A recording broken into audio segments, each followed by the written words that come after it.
Good evening, everybody. Thank you for your patience and welcome to One World, One Blood Bowl, episode 17. I am thrilled to have with me some of the most beautiful people alive today on this planet. And I know that because of the number of people that flock to their streams to watch them when they're streaming Blood Bowl 2 or even just talking about Blood Bowl 2 or looking at dice logs. I'm sure they don't need introductions. Their names should be up on your screens anyway. But I am thrilled to have the same bunch that we had when we were discussing the original Blood Bowl 2 beta, or the second beta, but the one that got us all involved and excited. And we've added one to that mix, someone that lots of people called for to be asked their opinion at that time, and I'm thrilled he's joined us. So, in no particular order, I'm going to say welcome to JimmyFantastic. Hello. Hello. Say a big hello to RickWreckless. Hi. Directly above me on my screen, we have Elyod. How is it up there? Very higher than you. I don't know. Hello. AndyDavo has joined us hot from a Chalice game. How'd it go, Andy? Yeah, it was a win. Thank you very much. Excellent. Bringing that positivity to the evening, I'm sure. And then finally, rounding out our sexy sixum, we have Enarion. Good evening and welcome to One World, One Blood Bowl. In among us, I guess. Well, and thank you for your presence this evening. I think we're all just going to agree the hell out of everything you say. But before we get to that specific bit, I do just want to bounce around, say hello to everybody, and give a quick hot take on what they think of the Blood Bowl 3 beta. It is the third beta. It's been a long time in development since the second one. There's plenty of time for lots of things to have changed. I'm going to start, I think, let's start with Rick. Blood Bowl's Mr. Nice. I've seen you popping some Blood Bowl 3 around. I've seen you having a little fiddle with it. Just for a benchmark, how much Blood Bowl 2020, the rule set that this game is based on, have you played? Yeah, a fair bit. A few NAF tournaments, 2 tabletop seasons now, and a few fumble games. Quite a few fumble games now, which I've enjoyed. So yeah, fair little bit of Blood Bowl 2020. Okay, so the rule set itself you feel pretty au fait with? Yeah. What's your hot take on the third Blood Bowl 3 beta? How did you find it? Yeah, okay. So I'll try and keep this as quick as possible. I think it's vastly improved from the second one. I was actually able to play it quite a lot. I've played it quite a lot, which is good. I was kind of unable to play the second one. The second one caused me quite a lot of nausea, and I also just really struggled to enjoy it and see what was going on and play the games. And a lot of that has been cleared up this time. So yeah.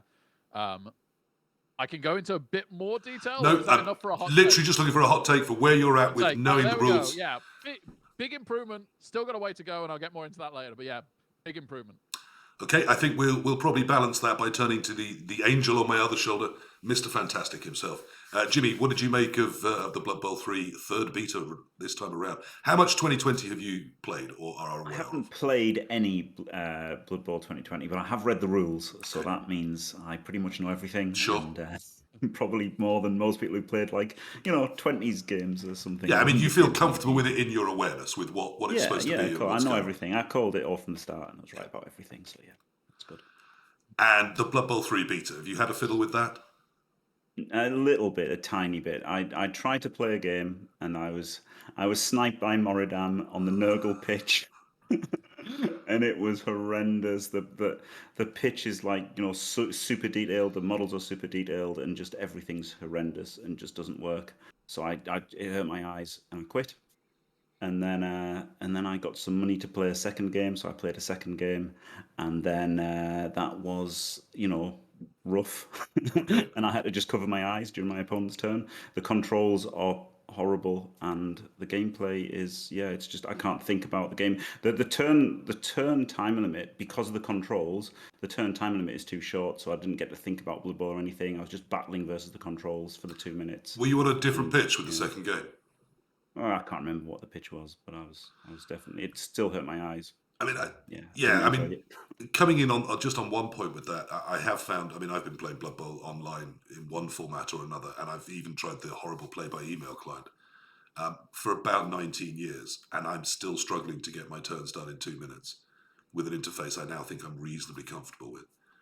So I can really agree that I think even experienced players are finding that timer isn't particularly generous. There does look to be the flexibility built in. Who knows what it will end up we get as actual be fair though, options. PurpleChest, to be fair, right, I have only played this game for 32 years. Yeah. And 5,000 hours on that. So, and it is designed for new players. So maybe they'll be fine with 2 minutes. I mean, I think there is a secret under the hood that there is a level which this does seem like perhaps someone has taken a decision that the growth market in Blood Bowl is on consoles. I feel, or that we'll buy it anyway, maybe, but I do feel that might be one of the underlying design parameters, maybe. Okay, so we've had some middling to positive and a somewhat relentlessly bleak. Elyod, how do you feel about Blood Bowl 3, and how's your experience with the 2020 rules? I've got about 60 games on Fumble in 2020 at a pretty high level. I've been playing the Royal Rookie Rumbles, which tend to have decent coaches in there some of the time, and in the Fumble Minors. So I've got a decent amount of experience. I'm more or less happy to play in the 2020 rules. I'm pretty used to them by now. So my experience coming to play Blood Bowl 3 was one with which I was familiar with the rules already. Okay, and how have you found this latest beta? As the other said, a big improvement. It's coming from a really, really bad start. It's still in a pretty bad state, and I'm overall pretty unenthusiastic about it. I also had my first game on the Nurgle pitch, so I got a really, really bad impression to start with. I actually watched another streamer play it on the grass pitch, and I thought, oh, it looks quite a bit better. And then I played on the Nurgle pitch, and I thought, oh my god, what on earth is going on here? I did play a bunch of the game. I played about a dozen games or so, maybe a bit more actually, over the course of a few days, and I did enjoy it, but it's still... And it's improved visually. It's a lot nice to look at. Something is not quite right, though. Things still don't fit together nicely to look at. It's still difficult to tell the players apart and to get a good overview of where everything is on the pitch. When you glance at it, individually everything looks great, but as a whole, it doesn't mesh. And I find the control system really poor and sort of strangely poor as well. I don't understand why it is that bad. Okay. What for you was the big leap forward? You did say you did think there was some changes that were really positive. Yeah, it did look. It looked good. It looked better visually. It looked good compared to the second beta, but that was pretty horrendous. And it was improved, particularly on the grass pitch. I did find it a lot nice to look at. For what it's worth, I never had any of the physiological problems. I never felt sick or had problems with my eyes when I was playing the previous beta, and that continued here. But I did think that it looked better. It was nice while they gave us more options to remove extra UI elements, to help clean it up a little bit, but that fundamental problem still remained of things not meshing. I also liked this feature that they mentioned on the Discord, whereby you can sort of start one move before the previous move finished. And while I did find the control system really clunky, and like Jimmy said, struggled to get used to it, if you could battle past this control system, you can play out some really quick turns, and it is really nice how much you can sort of flow from one move to the other. If you know what you're doing, whether that's a key important aspect of a Blood Bowl game where most of the time you're thinking, it's not really an APM intensive game at the end of the day. But if you do want to play a fast turn, then the option's there, and that is nice. Yes, I mean, some people are saying in the chat that Kanua, another huge streamer that I should have invited on, but I just didn't. He will definitely be coming on at some point. We have talked about ways of getting him on this show. He apparently turned the brightness up again and found that helped him with the contrast of the players and the pitches. But fundamentally, we shouldn't be having to do that, should we? We shouldn't be having to gimp their systems in order to make it visually something we can cope with. And I think it's important to say it isn't just Jimmy. I mean, I haven't heard from the swathes of people I did last time, but I have heard from two distinctly other people who have also experienced, physiological problems whilst trying to play the Blood Bowl 3 beta. So it isn't just Jimmy. He is not, a one seeking a cause celebra. He may represent a small portion of the demographic, but there is a bunch of Jimmys out there.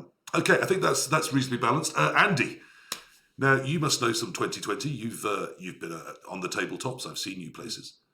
So you must be comfortable with 2020. How much Blood Bowl 3 have you got in?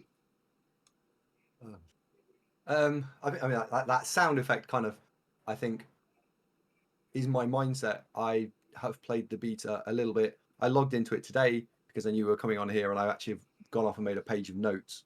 My big takeaways from this are that while everything looks prettier, it doesn't look cleaner. So because it doesn't look cleaner, it's hard to tell what's actually going on. Hmm. And I've maybe worked out what that is, or for me, I know worked out what it is, which is that if you loaded Blood Bowl 2 and 3 side by side, when you look at the resolution and the amount of pitch you can see at one time, Blood Bowl 3 is showing you too much stuff. If you actually look, the default camera shows you an entire half plus half of your opponent's half, which is 2/3 of the pitch or 3/4 of the pitch. It's too much. So when you zoom in, the models don't get any bigger. They're still the same size. You're just now presented with lots of grass. So the zoom function's crap. It's not that the models aren't any good. They just don't zoom when you zoom. And so it's really difficult to tell what's going on. Something about the scaling. It just doesn't quite, they don't sit quite right, do they? I've taken some screenshots and married the two up. And if you take a player in Blood Bowl 3 and a player in Blood Bowl 2 and put them side by side, the amount of screen real estate they take up is not the same. Blood Bowl 2 is all about having a slightly bigger, clunkier model, but at least I can tell what the hell that model is straight away. And that's the whole point. Yes, I mean, well, is it? I mean, it is for us, isn't it? Because we like, visibility for the people on our streams. We want a nice, clean visual product that we can get the information from, that they can get the second-hand information from.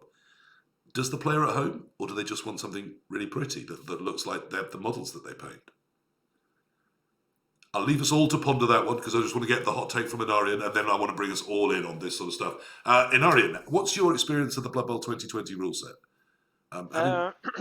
Well, I've played a lot during the beta, of course, because I want to test out the game and come up with solutions and to make it better, and also find bugs, because that's the purpose of the beta. We should play the crap out of it and report and help them out, because they need our help. Yeah. It's a complex game to make, and it's not easy to make a Blood Bowl game, so we should help as much as possible, and that's what I have tried to do, at least. Do you feel we're at the bug squashing point in the development of this game? Almost. I think they need to iron out the mechanics a bit more, so the gameplay got more flow. And the readability of the game needs to improve as well. There's a lot of UI stuff that is unnecessary currently in this build we're playing now, that they need to take out and just make it easier to read and understand what's on the pitch and how you view it. I find myself nodding and agreeing with all of those points and wanting to dig in instantly into every one of them. Yeah. But can I try and move on by saying that whilst I agree with the readability, that I think the readability has taken a leap forwards, but still has steps to take. Yes. Okay. Yeah. Because And the last one, I just there was so much on the screen at me all the time. Too much. And it was in the way, and also the camera, it got, it took away your control, and it shifted focus all the time, and I think that's caused the migraines and the headaches, I guess, because it constantly moved around on the pitch, and you didn't have any control at all. That does seem better to me. I actually found, I mean, I thought the Dark Elf pitch, for example, the boat, was genuinely really quite beautiful. Even when the effects kicked off in the second half, I thought, this is stunning to be playing Blood Bowl on this. And I could read what figures were where, I could see, what the shapes were. So that one really made sense to me. The Nurgle pitch, I agree, it's a little tricky. Improve the readability of the players and stuff like that. I'm not too worried about that. What I'm worried about at this moment is the mechanics. How you, plot your movements and make a pass and blitz and pick up the ball and hand over and this and that. Yeah, I do want to spend some time specifically on that with all six of us. Okay. So if I could just round off on a tiny thing there, I wanted to pick up on one of the points you said that otherwise I think we're likely to miss. Because Rick, I know you had an experience that's perhaps quite unique to the rest of us of trying to play the beta with a controller. And just looking at the chat, some people are talking about how the radial menus is perhaps not as usable on controllers and consoles as those of us that are PC based are perhaps assuming it is. I just want to bring you briefly in on your experience with the controller, because I think that's really interesting. Yeah. So, unfortunately, I don't want to be too negative here, but this is probably the most negative I'm going to be. It was unplayable on controller at the moment, unfortunately. So first of all, there's just some basic bugs. There was some stuff on team building, like clicking recruit, that literally doesn't work. You can go to it and click the button, and it doesn't. You have to then swap to mouse and click to actually get it to work. So there was that, and then you get into game. And the thing that I'm really going to get into later, but I'll just mention here, is that I'm still having trouble with the nausea and motion sickness. It is somewhat improved, and I'm delighted that they've made some progress in that area. But unfortunately, it's still very, very bad on controller. And the reason for this is that the left stick moves the cursor around. And unlike on, first of all, it moves it very slowly. Compared to Blood Bowl 2, let's say, it moves the cursor very, very slowly, which isn't great. So that's frustrating, if nothing else. But it also moves the camera with it every time, which actually is the same on Blood Bowl 2, but isn't the same with mouse and keyboard. And it blurs the background, which, again, it does a very slight bit of on Blood Bowl 2, but it does it loads in Blood Bowl 3.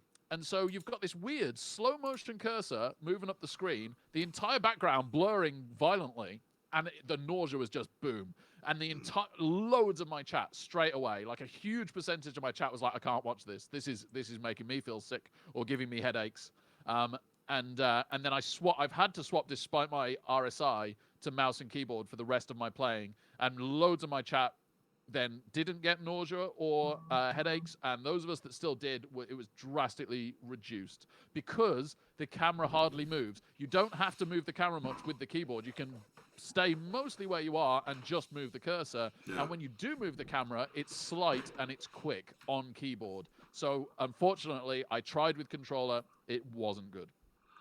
So is that something about the engine that they're using that means when they're moving it around graphically, it's just not holding together? It's causing this motion sickness. I mean, they use Unreal Engine, Yeah. which loads of games do, and me and Loads of people- fast-paced movie games. Look, me and loads of people have had absolutely zero nausea or headaches from any computer game in history, except VR. I've had VR nausea. That's it. Anything outside of VR ever has never given me nausea in computer gaming. So it isn't just Unreal Engine. It might be how they're implementing Unreal Engine, but it isn't the Unreal Engine itself. No, 100% not. Okay. Right. So moving on from the hot takes, which I think we're seeing a lot of positives, but perhaps not. Maybe the sort of groundswell of yes, they've solved it that maybe some of us were hoping for at this point. I suppose the first question I want to ask is: do we feel that this is a beta that is ready to then go live? Is this a releasable product right now? Andy, Jim, I take it that's a No. No. Oh yes, yeah, definitely. It's definitely releasable. The target market is people who don't know how to refund on Steam, isn't it? Elyod, do you think it can go out close to how it is? No, I'm worried, to be honest. The planned release date is this year. That's what we know so far. Given what we've seen in the past 12 months, I would not want to see it released in the next 6 months. I hope it gets pushed back to next year. Rick, are you joining the chorus of no's? So I'll just add that, whilst I am delighted by the progress from Yeah. beta 2 to beta 3, Yeah. and that is a direction which could lead us to a release that I'd be excited about. No, if it's anything like beta 3, disaster. And Enarion, I have to ask the same question to everyone. It can be done. It can be done. That's my view of it. And if they go, I don't think they will go with the early access anymore. But if they did, the community could help out concerning squashing the bugs and stuff like that. I think, I'm very pleased with this beta if you compare it to the last one. So we are seeing massive progress concerning gameplay. Yeah. And I think if they continue to listen to the feedback and continue on this path now, we're going to end up with a very good game that we can all enjoy for many years to come. And that's the goal. And that's why we are here today. Absolutely. Because we're nerds. We are, to be honest. But we love this game, and we have played this game since early childhood. And I think we got a lot of love and passion for the game. And we need to step up and help Cyanide. Well, I mean, the next question obviously is how do we do that? I mean, I in the beta ran into someone who has proudly played one race, the Dwarves, rolled their team up to nearly 2,000 and was busy smushing people. And I thought, is this someone that's helping in any way, anything except their own ego? Or is that, am I overreacting? Should we be doing all sorts? Should we be rolling these huge teams and the tiny ones? I mean, it would be nice to see what happens if you put 6 skulls on a player, for example. Like, do things keep working at the high TVM? Yeah, Maybe yeah. there's some specific bugs there. Yeah. 7 skills on a player like Blood Bowl 2. Right. Maybe a hidden skill. Okay, look, this has all been quite negative so far, and I think there is some huge leaps forward. I think I'm slightly more positive than anyone except perhaps Enarion. I thought there were some genuine leaps forward. I thought some of it was at times really breathtakingly good. But then I found a frustration that would make me just want to slam my head against a wall, and I thought, so why isn't this solved yet? So let's talk about the good. What has definitely moved forward? What are we really happy about? Some of the things that aren't in the game, like in the match, right? Some of the things that aren't in the match. Right. So like when buying your team is loads better. Yeah. Really simple to just add things to the cart and then buy everything at once. Saving your teams so you can just click it as a default is brilliant. Like 3 defaults you can make for each race. Yeah, The setups and that's that you really can make important, are Jim. really good. I checked that too, that it is 3 for each race. So I can have 3 dwarf setups, and I can just click, which of my dwarf teams do I want to start rolling with this time, and 3 for Black Orcs, and 3 for humans, and they can all be different, and that's fantastic. Hopefully that'll like save your like customizations and names and setups and everything as well. Eventually, at the moment, it just saves the players board and gives you random names. But if you could save all the names as well, it'd be amazing. And if you could save the setups for kickoffs, that would be just joyful, wouldn't it? The amount of the setups are only done on a team basis. So yeah, it would be nice to just save setups like outside of the teams completely, and then you could just load them in.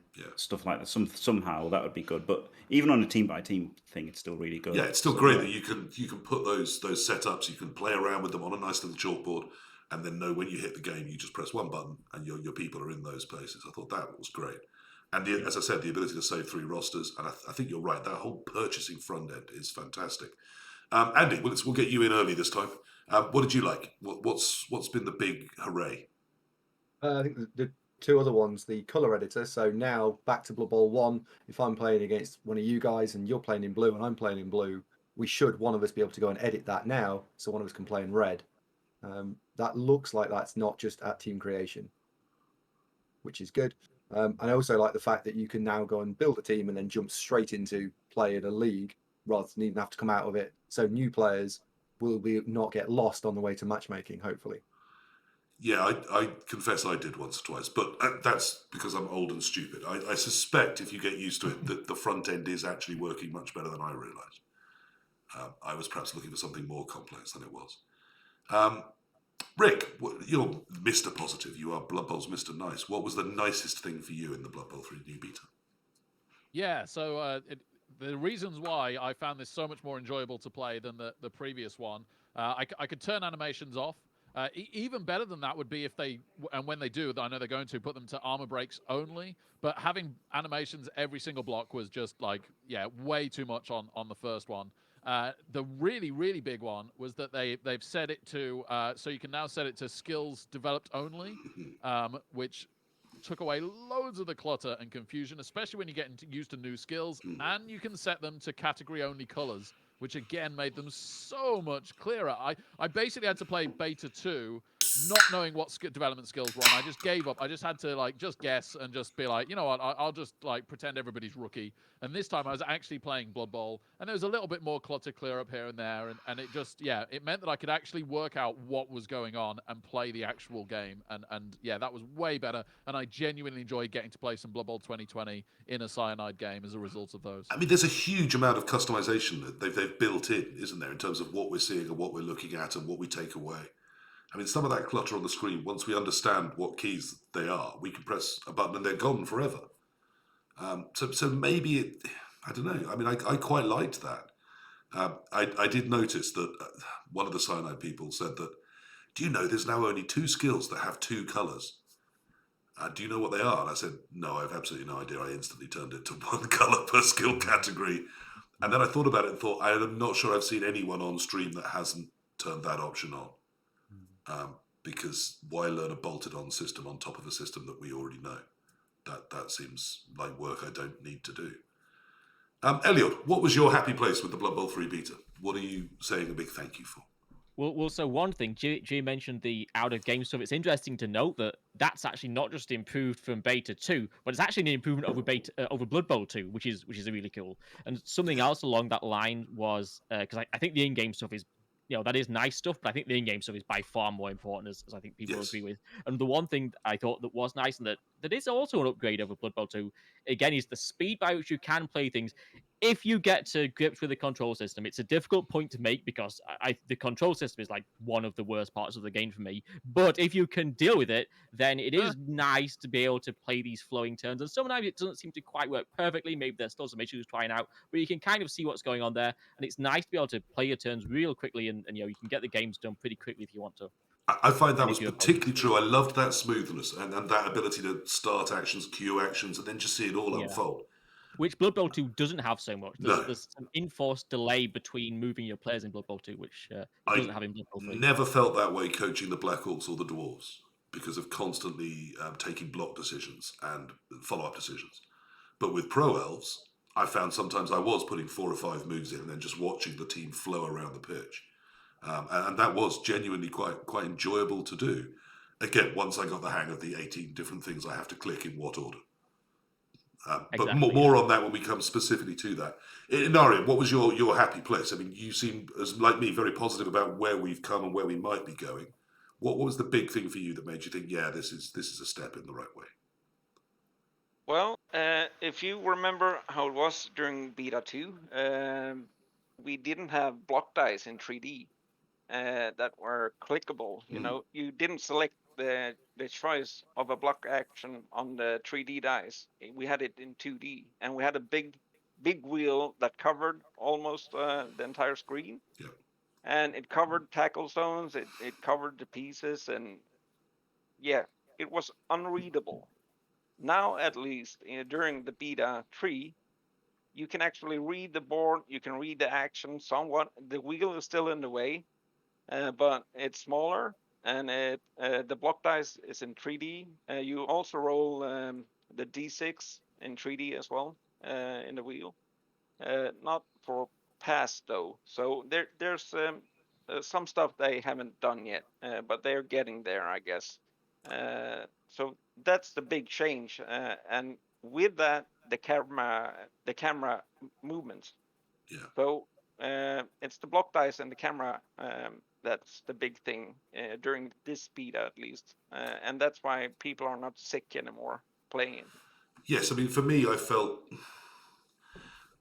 I really struggle to put it into words because I'm not very technical. It's almost like if it was a car, the engine was just running better. It was misfiring less. That the game moved smoother. When I tried to rotate the camera, that moved a lot smoother. When I was mousing around, it moved smoother. When I tried to pick people up and select them, that was easier to do. It just felt I was a bit more in control of it. And it was just running a little smoother underneath everything on the top. The other big change I noticed was I got very cross about the 7,000 dice that I was being shown every single turn in the Beta 2. And that seems to have been calmed right down. And there's an option that I can turn them off altogether and not really know what the hell's going on. And it said that the dice felt like the right number before I turned them off. And also that the right ones were clickable at the right time when I expected them to be. The ones that were showing me stuff I could just see, and the ones I wanted to click on felt clickable. So that was the big step forwards for me. Is there anything we haven't covered yet that is a really big worry for you before we start going through in a slightly more logical sort of sense of the game and what we in-depth think about some of the little bits that we've mentioned already? I really don't like the dice rolls happen after the decision point has already been made. Yeah. They're bloody annoying. They're backwards. Either get rid of them or flip them round. Yes. Are you talking where sometimes you'll see someone go down and it's stunned, and then you'll see the failed roll, and then you'll see the armor roll, and then you'll see the Yeah. missed dodge afterwards. And it all Yes. feels like it's in a strange order, doesn't it? Yes, the go for it is also another weird one, because I had player goes for it, rolls a 1, I re-rolled it, and then an armor roll happened. It didn't even do the failed 1. I was like, oh, he just must have failed then. And it will have shown you the one Nice. right at the back end of everything that was happening, I bet Yes. you. But yeah, so Yeah, so while the dice spam has got a lot less, they're perhaps not quite in the right place or the right order, or the timing isn't feeling good with them right at the moment. I definitely agree with that. Let's talk about that front end of the game that Jimmy so loves. It is hugely better, isn't it? It's a marked improvement on Blood Bowl 2. The colours, the way it all moves, it looks very modern. It looks like the rule set, the rule book. Isn't the front end something we can be universally positive about on this build? Bit. Like, not completely. They got rid of some of the pure white. They haven't got rid of all of the pure white. They're still, and they toned down some of the bright red, but some of it was still super insane bright light. So, but they've got a lot closer. Like, it is so much better than like 4 or 5 months ago. And I mean, I found shopping for a team a genuine joy after things like Blood Bowl 2. Yeah. Anyone got any negatives on the front end, the user interface of us running our teams? I'm really with Jimmy on the pure white and the bright red, and some of the blur background is the nausea isn't purely from in-game. Sometimes it's from the menus. So Jim was doing some of the menu stuff and some of the organizing of the teams, and I was struggling to watch his stream at times. Even then, it is improved. It is better, but I've got like a couple of hours limit, which is better than it was. But and I kind of want to go more into that later, but it's not all front end stuff, so Okay. I'll leave that for now. And did anyone else have fun playing around with the customizations? Painting their teams and things. I try to make mine as bright as possible so I can see them on the pitch. Yeah, the problem is everything gets covered in brown. Like, there's so much brown on everything that like it's not as good as it should be. I got myself some bright gold dwarves specifically to test out the Nurgle pitch, and I found that really helped with the visibility. And actually, if you can see your players, hot take from me, I think the Nurgle pitch is really nice if you've got players you can see on them. But if you've got players it's that are technically green, well done. The problem is it's like the contrast and everything, isn't it? The focus, and it's like it should be a bit out of focus, shouldn't it? So that the players are in focus. Like, it's weird because the background's totally super in focus, and so is the foreground, and your just eyes are going everywhere, and it's just hard work. Now, sort of allied to the front end is the inducements screen when you're loading into the game. Now, because of the beta, there's been a lot of big team disparities and things. So we've seen quite a lot of that inducement page. Is that working well? Is that user-friendly? Enarion, I mean, you particularly I've seen bouncing around on that, hiring things and having things hired against you, facing Morg every game. And also the in-game inducement screen. Is all of that information good and clear and working right, do you think? Oh dear, okay. I'll comment on that. So yeah, I think the actual inducing and how much money you've got is fine. Trying to see what your opponent's team is so that you know what you're up against to induce to be against that, and also maybe a refresher on your own. Flip me, that's difficult. And also, if there's some bugs, like if you've got animations turned off and you take a star player, you've got their banner the entire match at the bottom of the screen. Yes, I had heard that, yeah.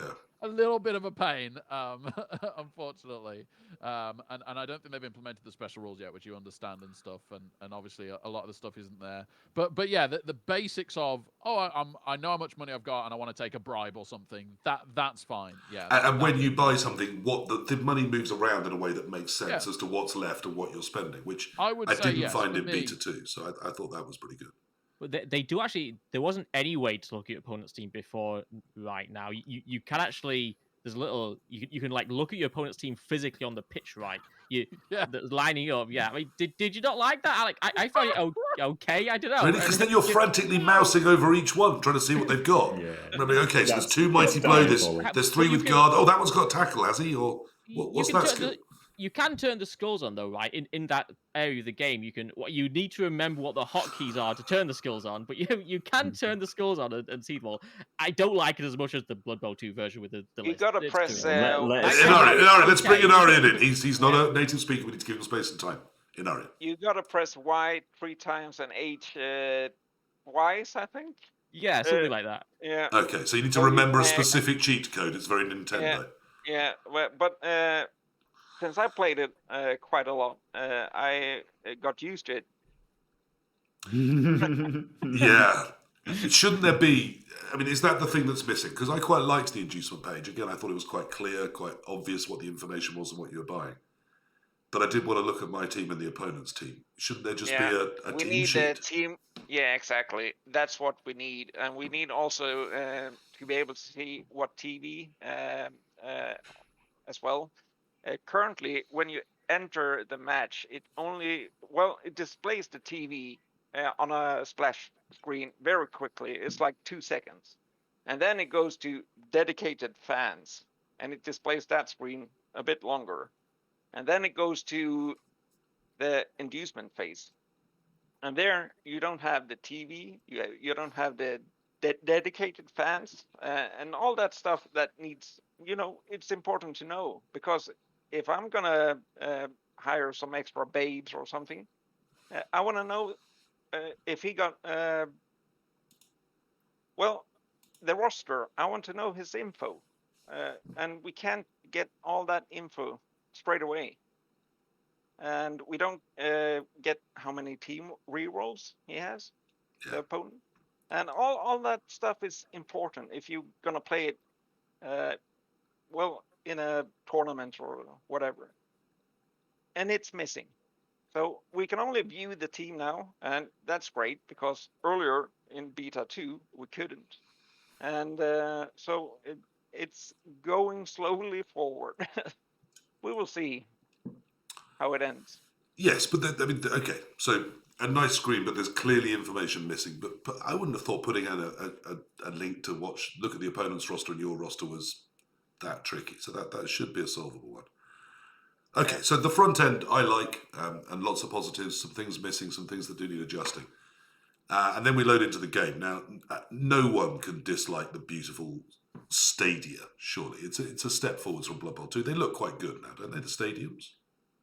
Step sideways. It just doesn't matter, does it? Okay. Like, it matters for trailers, it Yeah. matters for selling the game maybe to people who don't know what Blood Bowl is. But when you're playing it, the people have done a good job. The stadiums do look great. The pitches look great. Like, the Chaos one, when it goes hot looks great, right? Objectively, just looking at the art is brilliant. The models look great. Everything looks great. But when you're playing it, you don't care if it looks great or not, because you don't look at the stadium at all. You look at the sideline, which is a horrendous single file line of 16. Insanely bad. That's the only thing you care about when you're playing the game is the dugout, and it's terrible. So all of this stadium is just wasted effort essentially for people playing it, and the pitch, you just need to see where the squares are, and and that's it. Yes, to me the grid doesn't come up quite strong enough on any of the pitches. It could be a little bit more inked. Is anyone a fan of the sideline dugout, for want of a better word? No, I think it's a step backwards from Blood Bowl 2. You guys talked about the inducements package. That's also another step backwards from Blood Bowl 2. Surely the point of this is that they should have taken what was in Blood Bowl 2 and enhanced it, not redesign things just for the hell of it. I also feel as though the entire design team is also siloed. So you've got the people who worked on the pitch had no idea who were the people who were working on the models, and then they would put them over the top of each other. We're now left in a mess. That's where I think they were at. Yes, I tend to agree that there were people doing this bit and people doing that bit, and perhaps putting them all together, the person with the overview needed to be a bit firmer in trying that earlier and seeing if they worked together. I think the models are beautiful. I think the pitches are beautiful. I still don't think they quite look right when they're put together somehow. But I do think it's better than it was. Let's talk about graphics specifically. Who wants to come in on what we think is going right and wrong on graphics in the game? Because that's a big topic. We talked about some aspects of it and the blur and things. The pieces feel spindly to me. I mean, they look very Games Workshop, but they don't feel as solid somehow as a piece feels. Is that, again, about the scaling, do we think?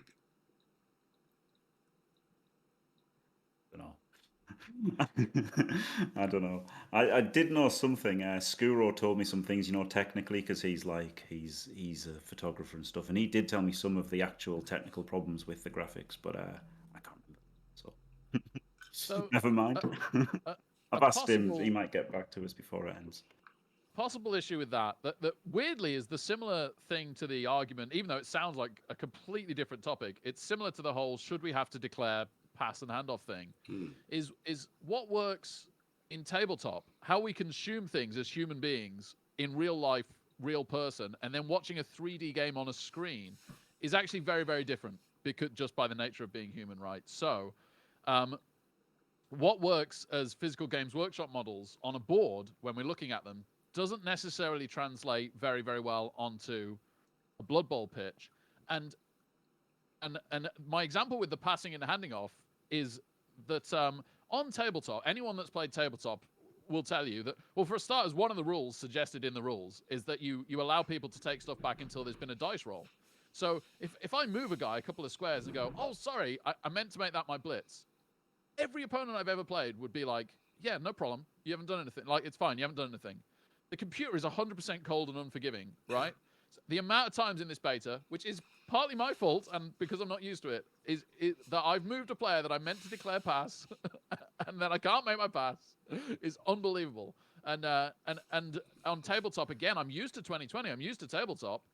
But that wouldn't happen, you know, and unfortunately, it will happen to everybody over and over again in Blood Bowl 3 because it's a very different kettle of fish. Having a computer control stuff and viewing stuff on a 2D screen that is originally almost directly taken from a real life 3D model and board.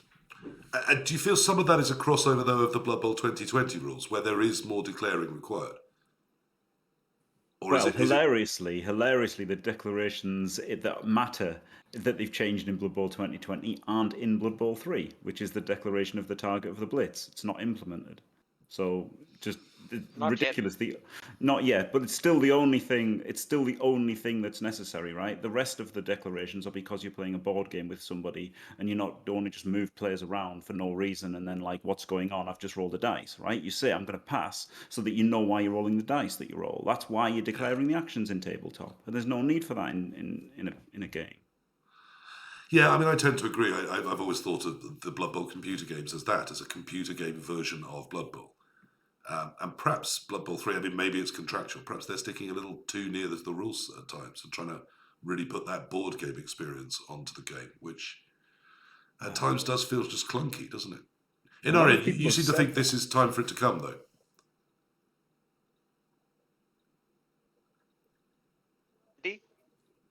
I sensed you felt this was a solvable issue. No? Me? Yes, you. Oh, okay. I thought, sorry. Well, it is.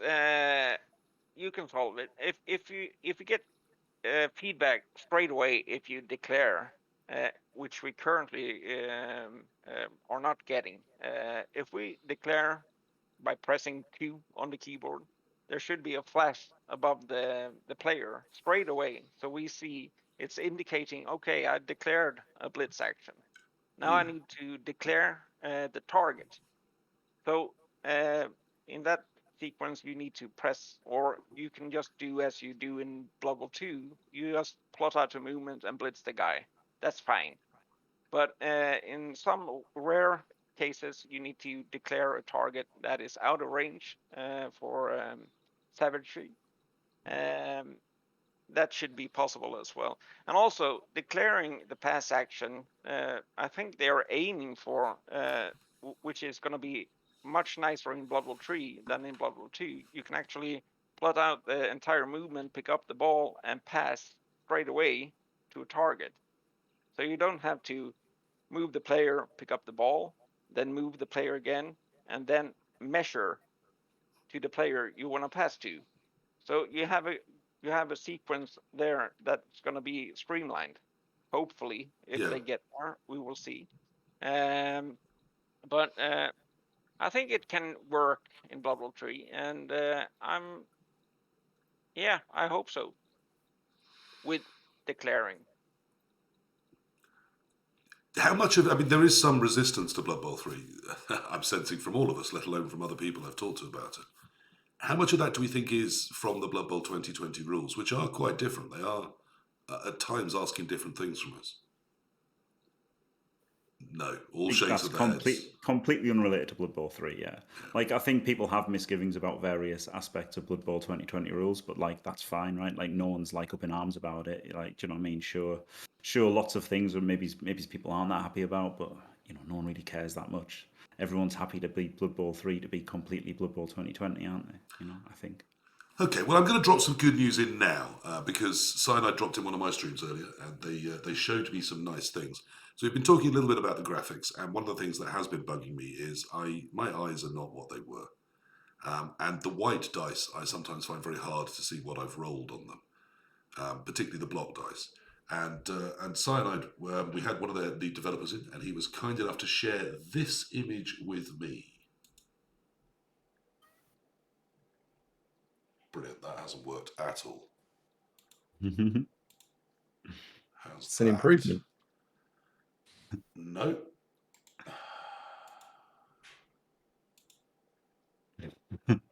This is the best screenshot I've seen of Blood Bowl 3. I hope this wins the Twitter competition. So there we are. There we go. Those will be shipping with Blood Bowl 3 in game. Now, as part of the chat, and again, we didn't talk about.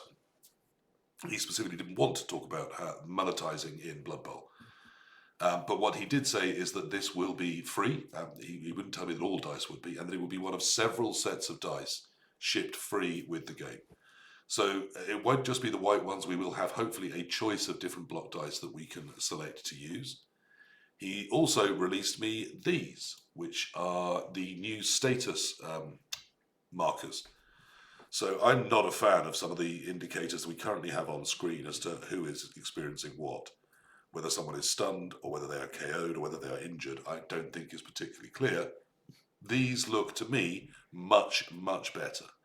I'm going to go ahead and assume that they are the ones we expect them to be. So the bell is knocked out, the cross is injured, the skull bones, I would imagine, is for someone that has died. I'm guessing the stars is for somebody stunned, and the question mark for a bonehead or a stupid fail. It could well be that it isn't that, but that is my guess. So once again, those are the new icons we can expect to be in the game, but weren't quite ready for the beta. And those are the new block dice we should be looking at. So that's all I have to say about those. Is we've at least been shown those. That's good news, isn't it? That's a cheerful thing. Those are going to improve the visual experience of playing the game, aren't they? They look really cool, and it's great to see them. And the old dice were very bad, so it's really nice to see them. My only worry is that if you show me individual elements of the current beta, I'd say, oh, that looks great. It's a great model of a dwarf. I actually quite like the models, but when it's all put together, not so good. So they do look really great, and it really is good to see them. But we'll just withhold total judgment until we see them in game. Yeah. Yes, good day, Nick, yeah, asking if he can buy specific sets of dice without skulls on them. I think not, good day, Nick, but who knows? Perhaps if you offer them enough money. I do hear that most things are for sale in Blood Bowl, including some titles even. So those are the new things we're going to be getting in terms of the visuals in the game. But let's move on to that from the graphics. When we look at the Blood Bowl 3 screen, is it now something we can play Blood Bowl on? Because the Blood Bowl 2 I didn't feel was, for mainly the reasons Enarion's talked about. Just how huge the wheel popped up, the amount of clutter, the amount of different things telling me stuff I didn't need to know on the screen all at the same time.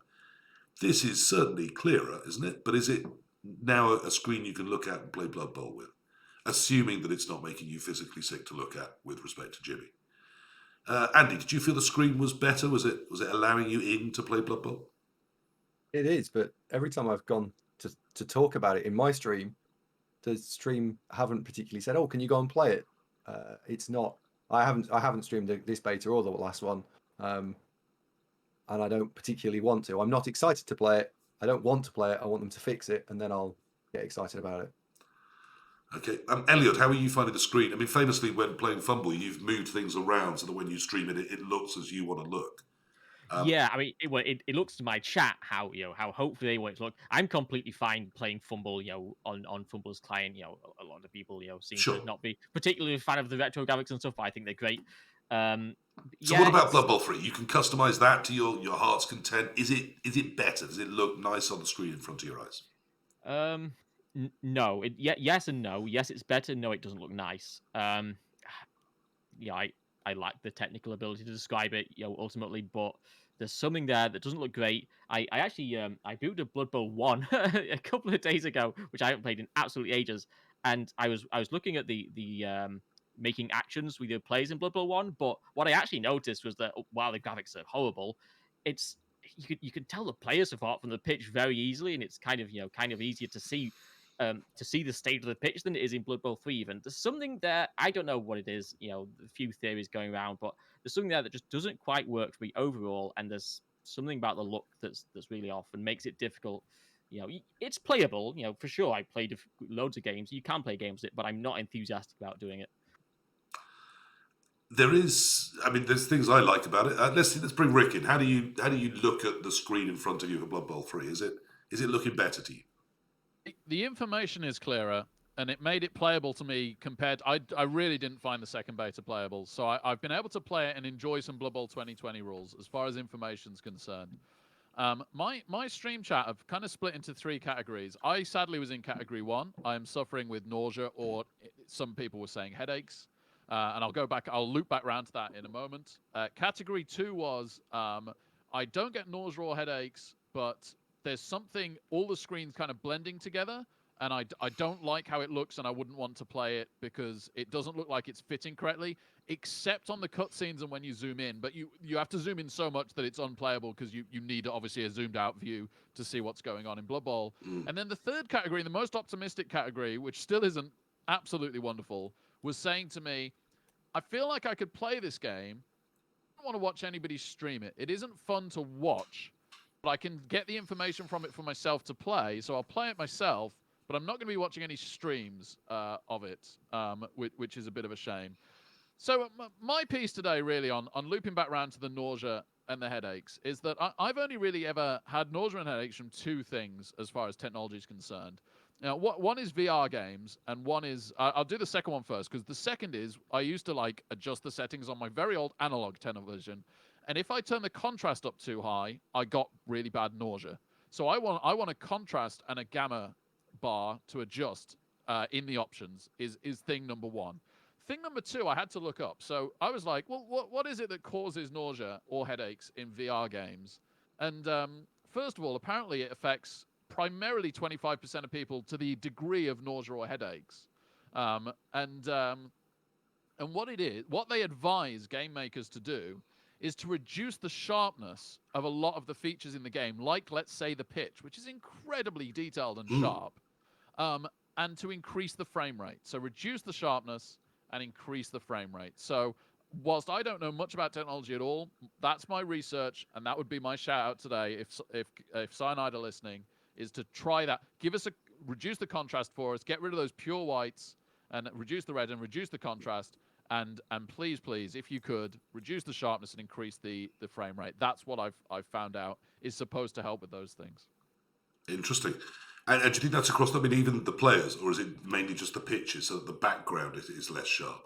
I think the contrast, it's okay to have the players sharp because you're supposed to focus on that. So I'm getting the same problem as Jim, right? My eyes want to focus everywhere and often on the wrong thing. So I'm trying to look at the players and focus on those. And my eyes just want to go, oh, that pitch is in the foreground and what I should be looking at. It's having a weird effect on where my brain wants to look. So I think it's okay. Let's try keeping the players sharp because that's what I should be looking at. But let's reduce the sharpness in particular on maybe a bit on the players when it's zoomed out. It shouldn't be quite as sharp, but particularly on what should be background. Okay, Enarion, let's bring you in on this. How are you feeling about it? Agree with Rick here, and also I think they need to solve the mechanics in the game. I'm going back to the wheel again. I don't like it. Well, that was what I had up next, so you can take us into the user interface. I'm fine with that. That's my next topic. Let's go there. Okay, so I'm not fine with the wheel. I think it's in the way from the tactical overview of the game, and also it takes away attention from the pieces and the tackle zones and all that stuff that is important. And you get the wheel. Sure, they made it smaller, but it's still there. And it's really hard to see if you should where to click if you want to stay put and follow and stuff like that. So they need to fine tune it in a way so they scale back that intrusive UI elements that take away your attention. I mean, I suppose I came from a place where, I mean, I see exactly the same as you. The wheels got a lot smaller. It's partly transparent. It now does appear over the player I'm taking a decision for on the opponent's turn. So I can tell who I'm deciding things about, which is good. And as someone pointed out, I forget who it was, so I changed the setting, and it was what was wrong before.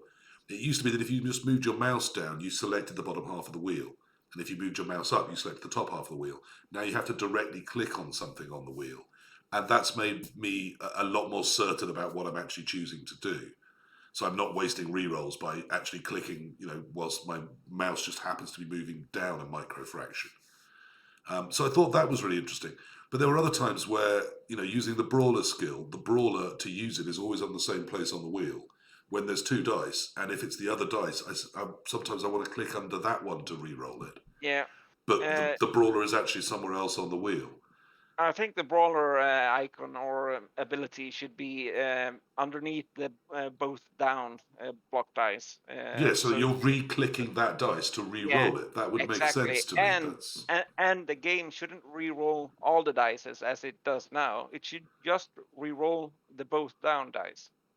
Oh, I thought it did. No, it doesn't. It might do that if you use the brawler skill, but if you are viewing as the opponent, and the opponent does it, it re-rolls all the dice. Certainly because I was blackhawking earlier today, and I'm pretty certain that brawling was only re-rolling 1 dice to me. So perhaps, as you say, it's a visual thing from the other end. Yeah, exactly. So I think they need to focus on the mechanics of the game, so to make it easier to play and see the tactical overview. I got into the groove of it, as Elyod's saying, with it all spinning around with my elves dancing all over the pitch, and that felt quite cool. But when a team's blocking more, I found I was having to do setting things up and moving things around with my mouse, and then with my left hand also controlling the camera to move the pitch around where I needed to, with my thumb having to use the space bar to confirm actions, and then back to my right hand to find the wheel where it had popped up on the screen and click something on the wheel. And it just felt like I was controlling it in 3 ways at once, which felt quite a lot of ways for me to need to be controlling something. Does that make sense? Elyod, are you finding similar? Yeah, absolutely. And one of my big problems with it is the control system, both in terms of the input I give to the game and the output that the game sort of gives back to me. And I can't say too much about the latter, only that there's something about the sound or the visuals that just isn't giving me the impression that my actions have consequences. Like, okay, I do see some things happening. The goblin runs around when I click him to go places, but I'm not getting those little cues that games have that indicate that I've just made a click or made a decision or something. So it feels a bit sort of floaty to play, I guess. And then the first point, the control system, I found really really poor, that you have to do either so many clicks or that you have to use the space bar as well. And I actually did some bit of research, is my basically only contribution to this. And so in Blood Bowl 3, you move a player. So you left click to select the player, right? And then you left click to select the player. And then you left click to select a tile to move the player to, and double left click again to move the player there, or press spacebar. So this double left click, which you have to do for a load of different actions, or the spacebar use is this sort of action confirmation, click, or key press. And so what it means, though, is that to move a player, you have to click 3 times, which is pretty excessive and gets in the way of this nice, smooth feeling that they're going for, and that is there to some extent throughout the game. And I just checked some other games, all the tile-based, turn-based games I have on my Steam, basically, to have a check. Blood Bowl 2, Blood Bowl 2 is 2 left clicks, right, to move to a square. Blood Bowl 1 is 2 right clicks. Battle Brothers, again, 2 left clicks to move to a square.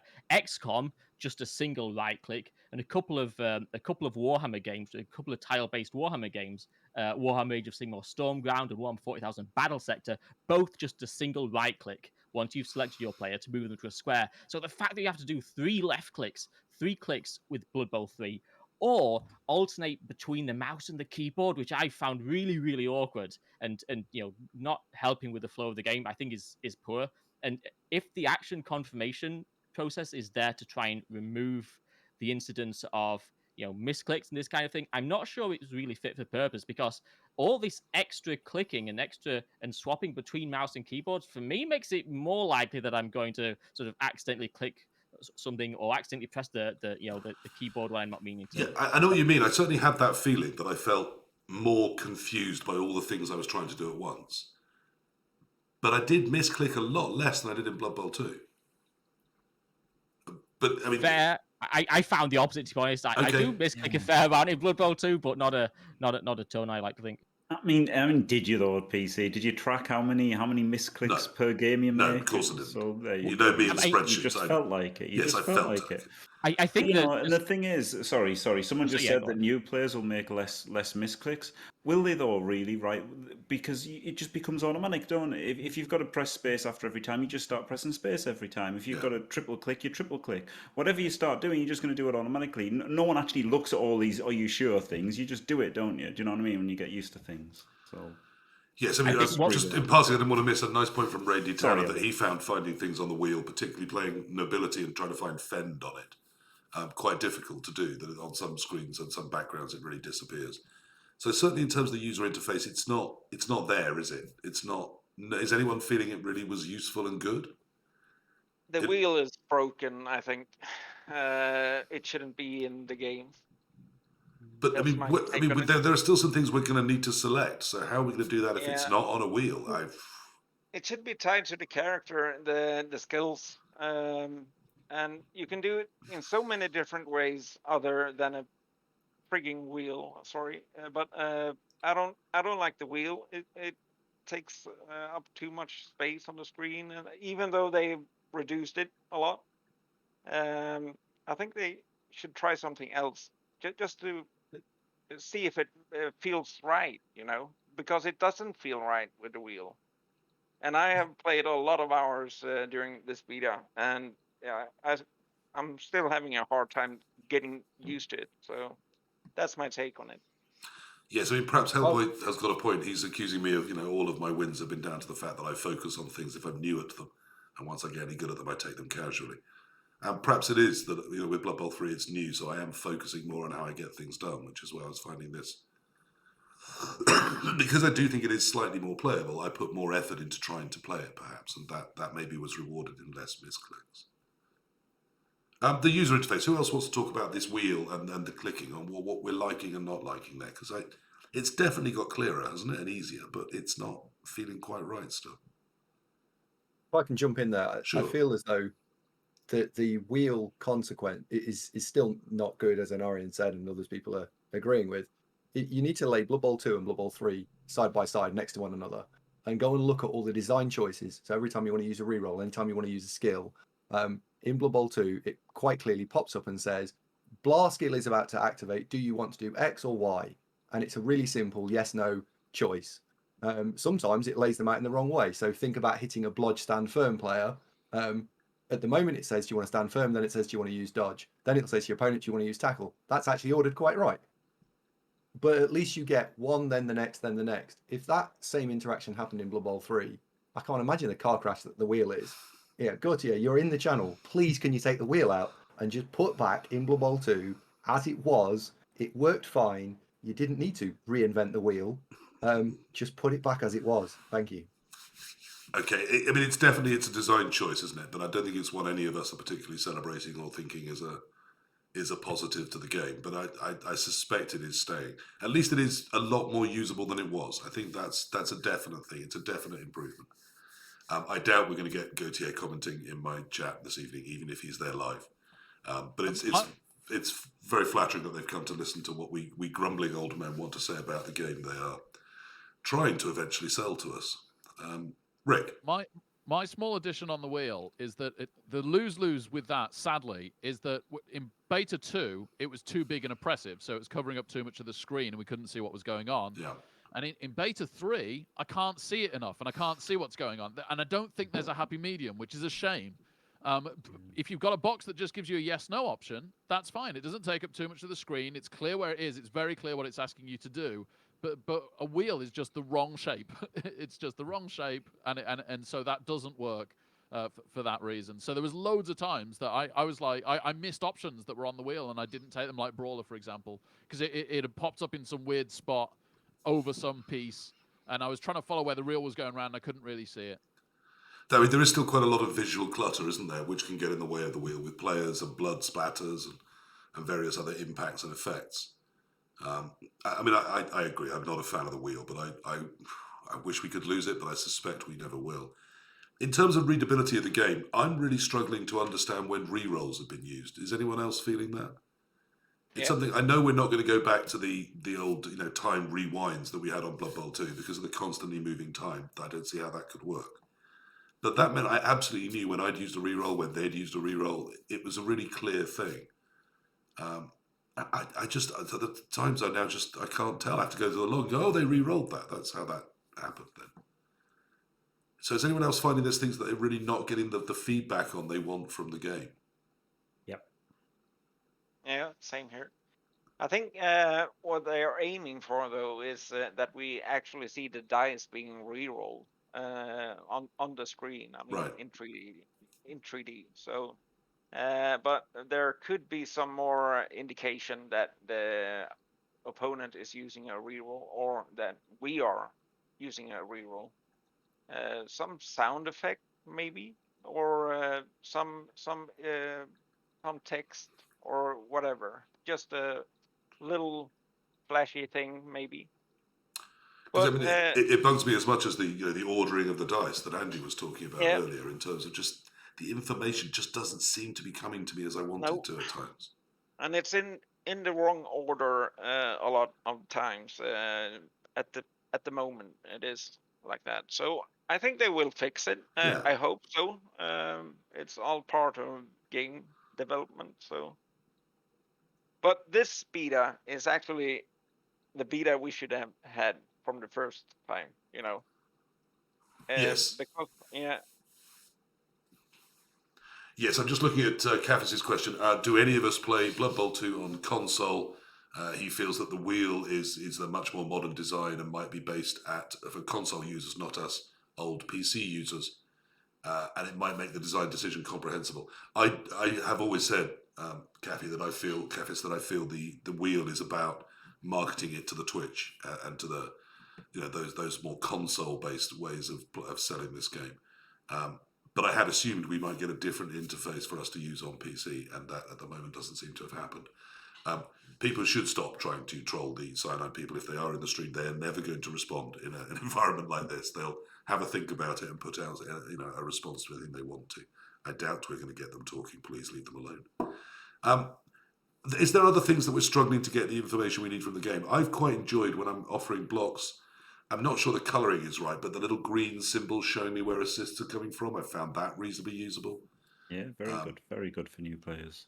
And when I'm picking as I said, am I using a skill on an opponent's turn, I now can tell who I'm picking it for. I think that's great. But there just seems to be some other things that are missing. I mean, when I'm choosing which square to push someone back to, I'm not very confident when I'm clicking something that's going to have an impact. Because when I mouse over things, there's no highlight to show me, oh, you're about to click this. So in a way that the game seems to really hold my hand at times in terms of, spacebar to confirm everything. In other things, there doesn't feel to be much confirmation that I'm doing things. Am I alone? I'm looking at some very confused faces. No. Like when you select actions, like a blitz, it should have like a sound effect and a thing, and you've got no idea what's going on. We did have that in Blood Bowl 1, by the way, Jimmy. When we clicked on the flash in the bar at the side, we had a distinctive sound that, the flash sound, and we saw the flash on top of the player. So we know we had activated the blitz action. Yeah. And that's that's essential. completely missing from Blood Bowl 3. Yeah. And it should be the same with the pass action. If you a sound effect and the icon above the player. Yeah. That's not too hard to make. No. Injuries are horrendous. Yes. Injuries in the apothecary, absolutely horrendous. What the hell is seriously hurt? Like, I've got no clue. Do you know what I There mean? is, Do you know? I mean, Do you know what seriously hurt is? those are actually I do, because those are the words that are used in the actual rule book. But it's only because I recently played some tabletop that I had a look over. Which one is seriously hurt then? Seriously hurt is a miss next game. Right. And what's a serious injury? Is that the one That's going to be the one that will be a permanent. Nig. A Niggle. niggle. No, that's Yeah. niggle MNG. No. Yeah, it's niggle. Lasting Niggle. injury It's not is the firm. not the permanent stat bust. That's something else again. Right. Lasting injury. And are they like a broken arm or whatever? Yes, broken necks and broken arms. Right. Ridiculous. So that's terrible anyway. Like, especially for a new player. Like, how do I know what serious hurt? So means? the impact, if you're going to give it its proper name, fine. But the impact of what it is needs to be visible too, doesn't it? Yeah, for sure. It's about and hilariously, Artemis was playing with a death roller, right? And at halftime, the death roller got sent off, and he had a bribe. So it shows him an empty field, and it says, "Do you want to use your bribe?" And the time's running out, and he's looking at a blank field, and he's got no idea, and he's clicking all around the screen, and he can't do anything. And eventually, he has to move the camera over to see the sideline, and then there's a wheel on the death roller that says "Use the bribe." So that's okay. very, very, very bad. So that's a time where the camera should have pulled over and sent it on the death roller and on the wheel, but it hadn't done. He had to go find it. Yeah, that's Same, definite bug. Yeah. Enarion? I think it's the same when you surf a player and he gets hurt. The surf player should be on the sideline when you use the Apo, but in this version he is teleported to the dugout, and you have to move the camera over to the dugout to use the Apo. And also concerning the Apo, there's no tooltip at the moment for the the stat bust or seriously hurt and stuff like that. So that's missing in this version. I refuse to call it a dugout. I don't like the line. I don't. I want to be able to look and see which are my reserves, which are my KOs, which are my injured. I don't want to have to go through them individually to tell. And Blood Bowl 2 didn't do a dugout particularly well, but at least it was a dugout. You could sort of tell at a glance who everyone was and what they were doing. And this time I can't. That feels like a step backwards. And on pitches that look lovely, and the grounds look lovely, and there's all these little stands and things. Are you telling me they couldn't find space for a sort of dugout shape? And they absolutely could have done, but they've chosen not to. I suspect that will not change either. Oh dear, this is a lot more negative and sad than I wanted it to be. I do think there's been some good things. Come on then, Rick, cheer us all up. Yeah, and I think it's one that everyone will agree with, and hopefully it shows that we at least try and give credit where credit is due, and also don't just like want everything to be Blood Bowl 2 because that's what we used to. Massive improvement to the passing zone graphics. Wonderful, like brilliant idea. So much clearer than Blood Bowl 2.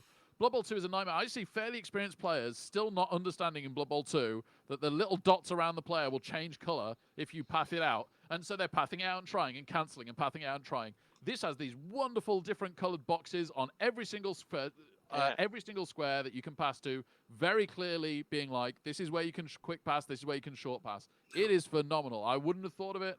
Clearly, it hadn't been thought of before because it hadn't been implemented before. It is brilliant, and I want to say a massive credit to Cyanide. It actually reminds me of the passing cheat sheets you get on tabletop that people are referring to when they look at passes, and I think that is nicely implemented. Great. I mean, I also really like the some of the interactions at the start of kickoffs in terms of selecting your players that are going to blitz and then blitzing with them, selecting the players that are going to move for the perfect defense or whatever it's now called. Not perfect defense because you can't move through that you used to be able to. Solid defense. Solid defense, thank you, Jimmy. See, he does know the rules. He wasn't lying.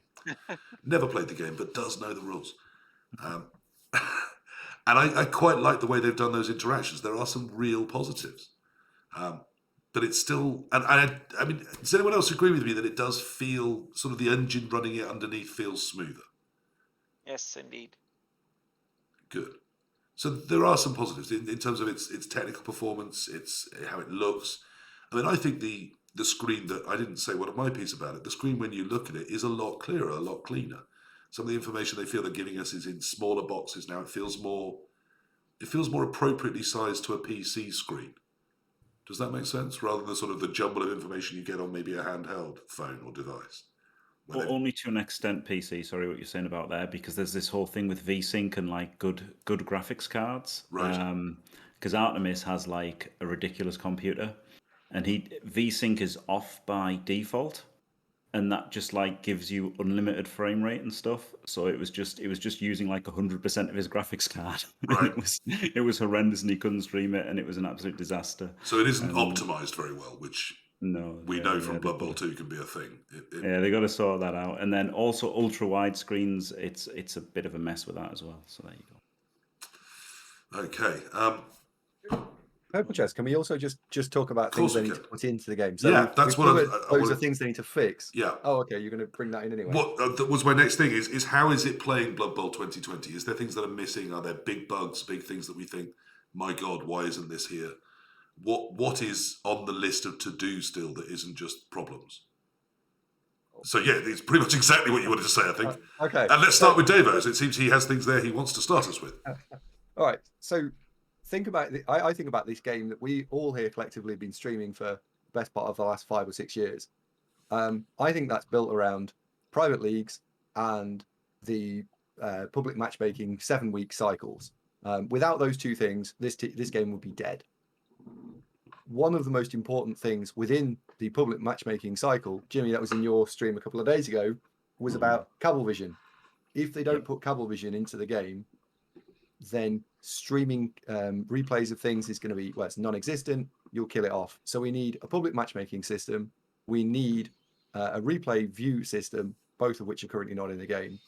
And I also think that we need some way of making the public matchmaking system in the same format that we've got Blood Bowl 2 now, but that leads into the question mark over needing the redraft facility in, because otherwise, God help us when it comes to balancing. It's not a question mark, Andy, to me. It just can't be. This rule set doesn't function without redrafts. It gives you too much money. There's too little attrition. Teams will grow and grow and grow, even if they put expensive mistakes in. We've seen it on Fumble. If there's no redrafting mechanism, within 15 games you can have an 1,800 team, and under this rule set, that's equivalent of about 2,100 on Blood Bowl 2, because you don't pay for things like team fan factor. We're just going to get an explosion of enormous teams, all of which can be designed with whatever skills you want, because there's no randomness in rolling the skills. It's going to be insane, and it's not going to be a competitive environment. It just I don't think can work without the redraft. What else is missing? Is it just those bolt-ons on the top? They've got to put redraft in. That has got to be in from day one. Well, I mean, is a competitive online environment really that big a feature of a game as it sells? It's not going to have all the races, so are people really going to want to play competitively online against other people?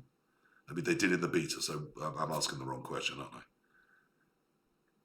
Blood Bowl 2's lifespan has been amazing. Like the fact that we're all still this passionate and like the community's still growing. We're getting more people into Blood Bowl 2.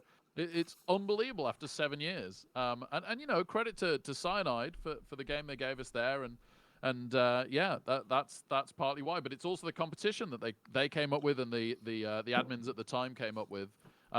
People criticize CCL and other public competitions and spin open competitions because it's impossible to do it perfectly. But it's the fact that it's functioned as well as it has for as long as it has people as passionate about it as it has. It's hugely important. It will make or break whether this game is a 6-month flash in the pan. If that, look at the what was that other Games Workshop game? I'm absolutely mentally blanking. They brought out another remake of a game recently that lasted a few weeks and then was gone. Or you've got Blood Bowl 2 that's lasted 7 years and still sells today when it's on offer. People are still picking that up and coming into streams and being like, "Hey, I've just picked this up. I'm new. Where do I go to play?" That is absolutely a testament. I mean, I have a vision of the future where Blood Bowl 3 has, let's say you're going to call a season a qualifying period 8 weeks, and within that 8 weeks you say we will take the best 64 season runs, and a season is counted as 15 games. At the end of 15 games, you redraft. and then no team ever has to die. Teams can just continuously redraft. A team that you run in season 1 would the time period 1 would still be fine in time period 4 if you don't play in between. You just anyone that puts a good 15 game run together qualifies, and at the end of that time period you invite the 64 with some racial mix-ups into a chalice type competition, and you declare the next time period open. I mean, but it does need redrafts, doesn't it? Or else you're going to make a new team and have 8 weeks to spend 3 weeks rolling some random skills until you get lucky, and then the remaining 6 weeks building it to whatever size you choose, which will be very large. I don't think people will have the time or the inclination to do that, to be honest. Even Crucifer didn't play like that much. And he said he wouldn't be taking randoms on Chorfs if he played it, he said. So, if Cruce isn't that dedicated, then I doubt anyone it would be. And I think just doing it 7 weeks and restart would be fine, honestly. It's pick your poison. People are saying about the redrafting. If you do redrafting, then, well, guess what? You're having 700 TV. Well, not 700, 800 TV dwarfs, 785 dwarfs, right? With like 1 million skills on them. Great, that's fun, isn't it? That's a totally balanced format. So yeah, dwarves with 500 TV of skill. Well, not really, 300 TV of skills easily, just easily. That's going to be horrendous. So there we are. We've got two of us passionate about the redraft. Jimmy very firmly against. I'm not firmly against. It's just it ain't happening. Yeah, okay. You know what I mean? I think we're aware it's not like to be in a release, but Jim sees a future without it. Elyod, Rick, and Enarion, let's bring you in on this. What's missing from the game right now that you think should be there, or do you think it's just the basics that we talked about? I mean, to sort of continue on the same theme, the meta competition is unbelievably important. Given the problems with the fundamental in-game engine right now, I kind of struggle to see us getting a strong meta competition like CCL. Now, I'm a big fan of CCL, like Rick says, there are complaints about it for sure. I think it's interesting to note as well, Blood Bowl 2 didn't have CCL on release, right? That was an introduction down the line. Bare minimum, what we need is some kind of leaderboard or something, right? Right now, you can't even... your team is given a rank. It says you're the 500th team on ladder or whatever, but you can't actually see the ladder. There's no... tracking of your team's stats. It doesn't tell you your wins and losses and draws. So even if there's not a fully fledged competition, we definitely need something where we can compare our teams to other people's teams and see how they're doing. Bare minimum. In terms of redraft, I don't know. I'm not massively wedded to redraft. I think an uncapped meta could be surprising, particularly with the overwhelming strength of inducements. Right. I think going big. Okay, for some teams more powerful than others, but I certainly think smaller teams with some with taking some of the crazy inducements could be strong as well. But that's particularly if stars get their special abilities and they're presumably they're going to have their availability and their price. So that's 2 of the 3 killer USPs they've got right now.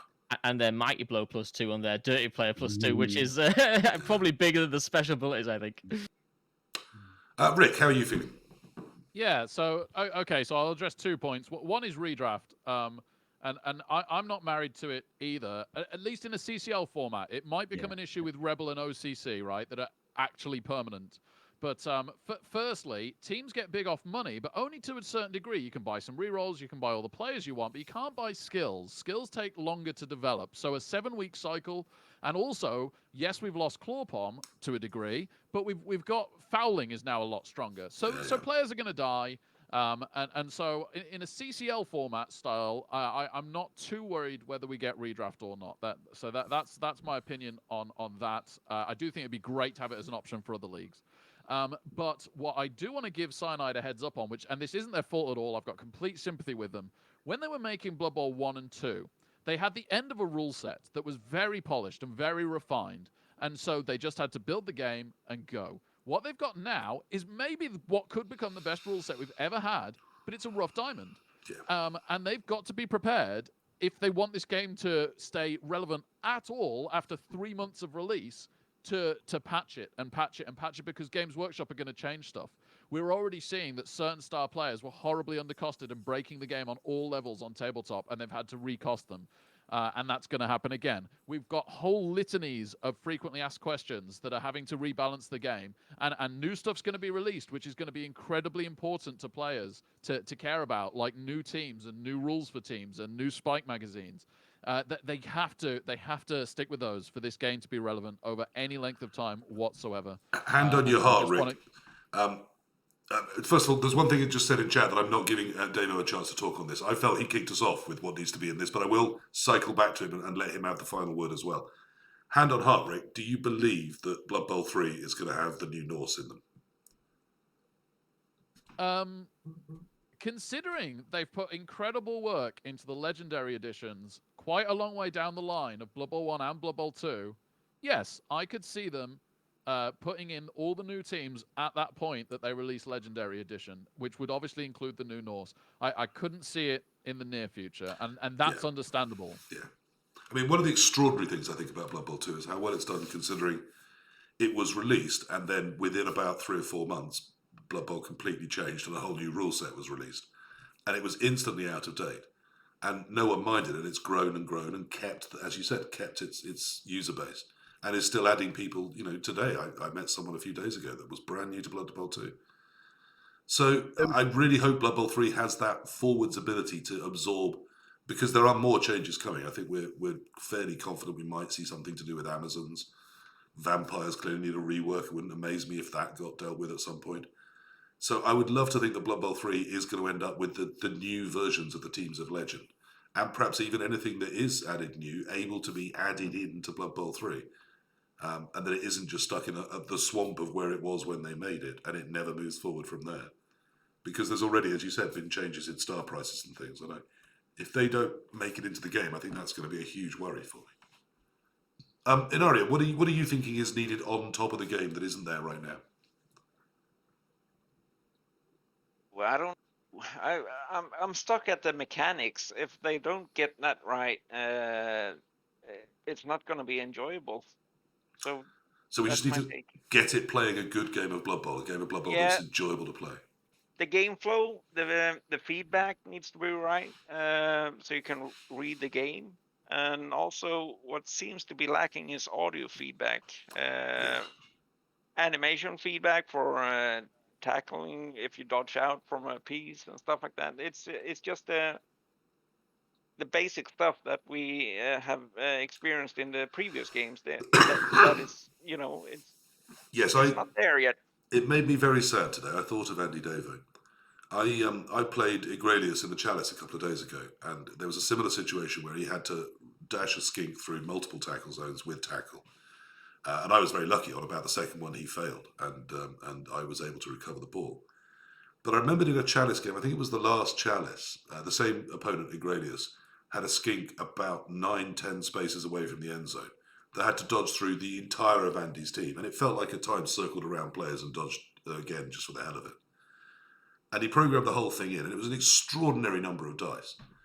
And you saw the skink run all the way there and score, and Andy lost. I hate to bring it up, Andy, but there's a point why I'm doing it. I say hate to bring it up. Obviously, I'm loving it. But there is a point to why I'm telling the story. And as you watched that skink run down the pitch, you saw every player that didn't manage to tackle him make a little move as if he was trying to tackle him, and it failed. And you could see this tale of woe as you watched Andy's face fall. In Blood Bowl 3, when my goblin ran through half a team, it was like they were statues. And I genuinely, because I'd turned the dice off, I had to look at the log to see, did he use dodge on the way at any point or anything? And if the dice are on, you do see all the little dice as he does it, after he's successfully done it or after he's failed it, but you do see them. But there's the other players, it's like he's completely invisible. And I just want that level of visual feedback to what's happening. I would also like stunned players to be face down, but I've been reliably informed that's never happening. Yeah. And I sense with all the the models built, it's probably too late for me to get my failed dodge animation, isn't it? Never know. But I think that's what you're talking about as well, isn't it? Just the game giving you the information visually you want without necessarily having 1,000 dice everywhere doing that. Now, Andy, Raven did tell me off for not giving you enough time or focus or love or something. So other than my humiliating tale of being able to tell you were failing as it happened, what else do you think needs to be put onto the game? Well, I think Enarion's absolutely right. Before we go and think about what we would like next, let's get this bit right. because I don't think any of the 6 of us here will be streaming this game Yeah. in 6 Yeah. months' time if they don't put that right. Let's not be beating about the bush. They've got to put this right, otherwise this game's done. Yes, I mean, I dropped the usual adverts I do on various Discords. Interestingly, I was banned from one Discord for dropping too many adverts at the same time. So apologies to the owners of that Discord. I will attempt not to spam your Discord with adverts for your product again in the future. They were very, very nice about it. It was a bot that had banned me, not a human. And the minute a human found out, they let me back in the Blood Bowl 3 Discord. So I was amused and not upset, and we move on. But I do drop the adverts out, and I try and garner what people have said and if there's any questions on them. And one of the questions, as well as talking about, how incredibly lucky I am that 5 people with the sort of reputation and fan base and just people demanding your time that you 5 have are willing to give up your time and come and talk to me. So thank you for that. But one of the questions was to the 6 of us, is there something here that we can believe will be a streamable product? Even if it's a year on from now, but certainly, it's saying it's coming out this year. So let's give them 6 more months of development time. Do we believe there is a streamable product there that we can put out in front of our user base, my 2 people, Jimmy's 100, Rick's 5,000, and see success, see them enjoying us streaming this product? Jimmy, do you have hope for that? I mean, a sliver of hope, yeah, because they can improve. Like, it's possible. They've improved it a lot in the last 4 months, right? 4 or 5 months, however long it's been. So if they improve it a lot more, like they haven't improved it really, because it still hurts my eyes. Like, they've improved it a bit, the in-match stuff. It still hurts my eyes. It's still horrible to play. If they make it not horrible to play, then I'll want to play it. And then if they make it not horrendous to look at, then I'll be able to play it. So they can potentially do that. Sure they can. Okay, good. Andy, right now it's a no, is it? You can't stream it, your channel don't want it, you don't want to do it? Yeah.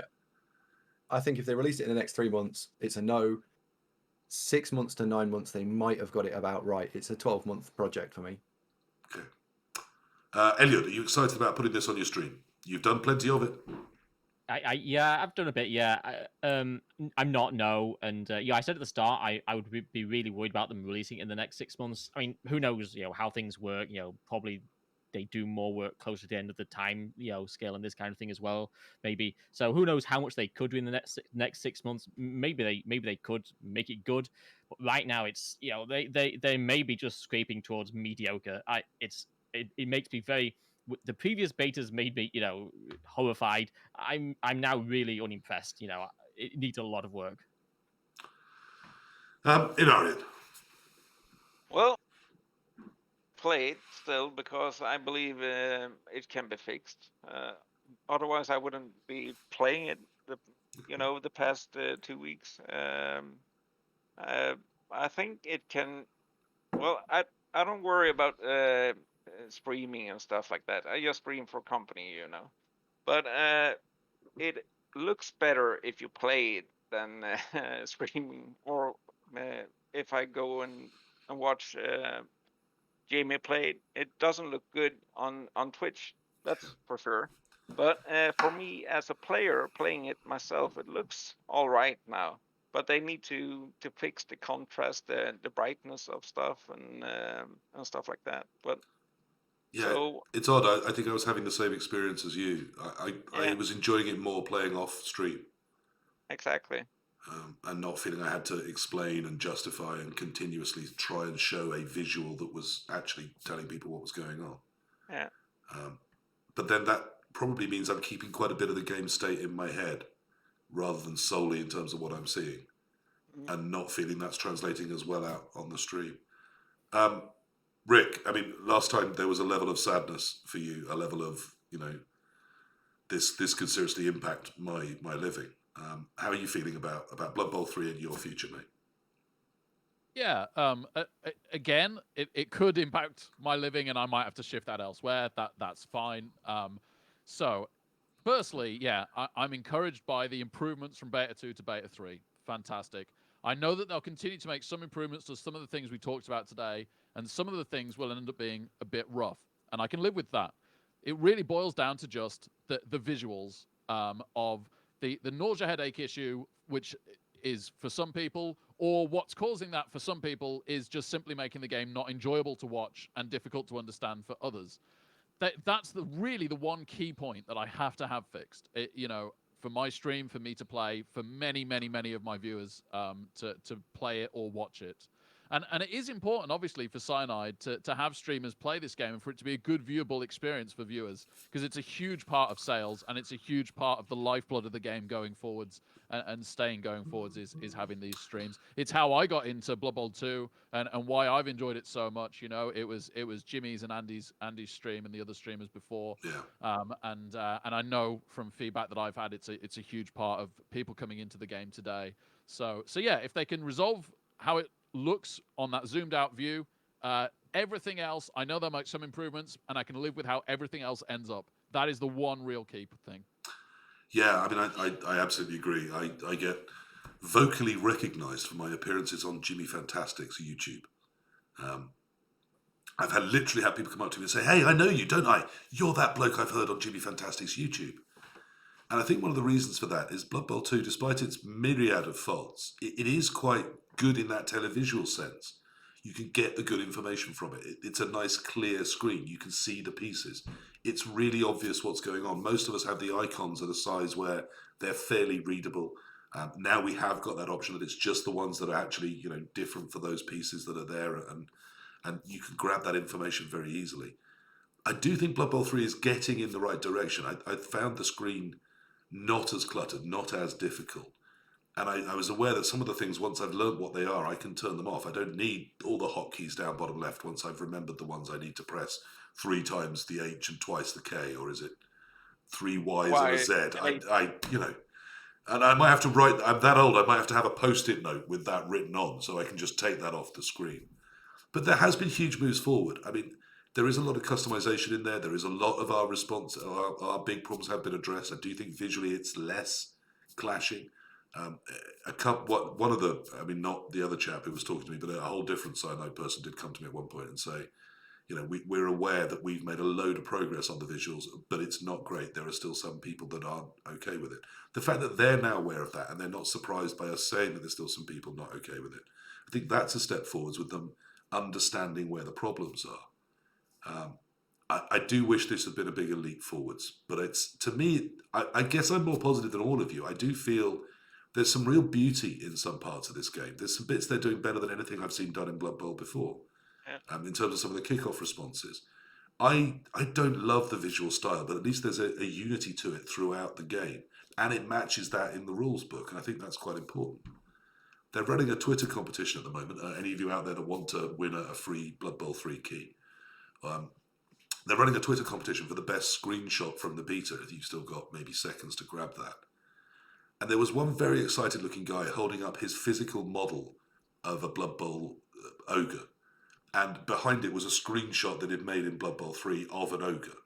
And he'd done it in exactly the same colours, and it looked exactly the same.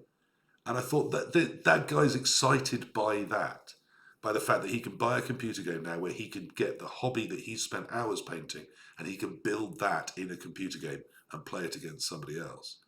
And I think Blood Bowl 3 has that better than Blood Bowl 2 did, and even better than Blood Bowl 1 did. The customizationableness, the amount of how it looks like the game on the board. But that doesn't make me want to play it because it's still not easy to play. Look, I've had you here way too long. This is already getting on for over an hour and a half, so we do need to start wrapping up. I'm just going to give you some time and just try and get your final thoughts. And I must apologise, I have tried to grab some stuff from chat. Jimmy and Andy have been fantastic at bouncing things off. Yes, we all realise it's very difficult to watch any Jimmy stream when he's got the face cam on. Ha ha. What are everyone's final thoughts?